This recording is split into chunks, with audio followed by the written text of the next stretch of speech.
खरं तर काय म्हणावं काय सांगावं.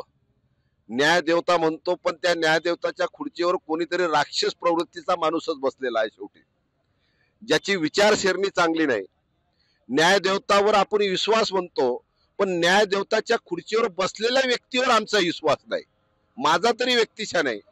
म्हणून अशा न्यायदेवताच्या खुर्चीवर जो न्याय नाही देत, जो योग्य निर्णय घेऊ शकत नाही, तो अशा राजकीय दोषापोटी बळी पडणारा आहे.